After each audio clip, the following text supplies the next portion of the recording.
Loosening हो जाता है, उस कंडीशन में क्या होता है कि जो कॉन्ट्रैक्टेड स्टेट होता है ब्लड वेसल्स का वो खत्म हो जाता है और ब्लड वेसल्स जो होते हैं वो ओपन अप हो जाते हैं, which will lead to more and more blood loss and bleeding. तो ये कंडीशन, ये यानी कि ये लूजनिंग ऑफ मसल फाइबर्स कब कब हो सकता है? जब ओवर डिस्टेंशन होगा ऑफ द यूट्रस। और ओवर डिस्टेंशन अभी हम लोगों ने बात किया कि पॉलीहाइड्रोमियोस में मिल सकता है, लार्ज फीटस में मिल सकता है, मल्टीपल प्रेगनेंसी में भी ऐसा हो सकता है। जिन पेशेंट्स के ट्विन प्रेगनेंसी है, ट्रिपलेट्स हैं, उस कंडीशन में भी ओवर डिस्टेंशन ऑफ यूट्रस होने के चांसेस हैं। तो ये एक कॉज होता है जिससे कि पीपीएच होने का चांसेस है। इसीलिए कहा जाता है कि हम लोगों को, कोई भी प्रेग्नेंट फीमेल्स हैं तो उनको रेगुलर एएनसी विजिट कराना ज़रूरी है। अब अदर कॉजेज़ क्या क्या हो सकते हैं? एक तो कॉज हम लोगों ने अभी पढ़ लिया कि टोन ऑफ द यूट्रस जो है वो खराब हो जाएगा, यानी कि over distension of the uterus हो जाएगा तो tone of the uterus maintain नहीं हो पाएगा, तो उसको हम लोग बोलते हैं एटोनी ऑफ द यूट्रस। तो there are 4 T's which are responsible for PPH, और इस 4 T's में क्या क्या आता है? Tone of the uterus. अगर टोन ऑफ द यूट्रस में कुछ गड़बड़ी आएगी तब पीपीएच हो सकता है। अब टोन यानी कि एटोनिक पीपीएच हो जाएगा।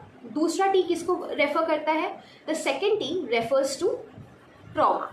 अगर यूट्रस में ट्रॉमा हो जाए, अब ये ट्रॉमा डिलीवरी के टाइम पे भी हो सकता है, या फिर ड्यूरिंग डिलीवरी अगर कोई इंस्ट्रूमेंट लगा के डिलीवरी किया गया हो तो उससे भी इंजरी का चांसेस हो सकता है और वो भी बहुत ज़्यादा ब्लीडिंग करा सकता है।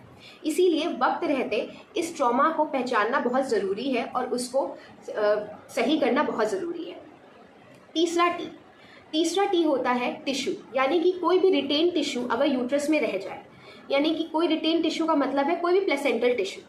अगर प्लेसेंटल टिश्यू यूट्रस के अंदर रह जाएगा तो यूट्रस के फाइबर्स उस समय भी कॉन्ट्रैक्ट नहीं कर पाएंगे और ब्लीडिंग बहुत ज़्यादा हो सकता है। इसीलिए आफ्टर डिलीवरी यूट्राइन एक्सप्लोरेशन बहुत ज़रूरी होता है।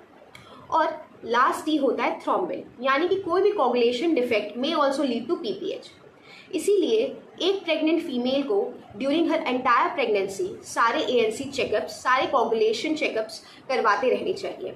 और you have to visit your gynaecologist and obstetrician regularly, जिससे कि अगर कोई भी हाई रिस्क हो which can lead to PPH in future, वो जल्दी ही डिटेक्ट हो जाए और उससे कोप अप किया जा सके। I hope it helps. Stay tuned and subscribe for more such videos.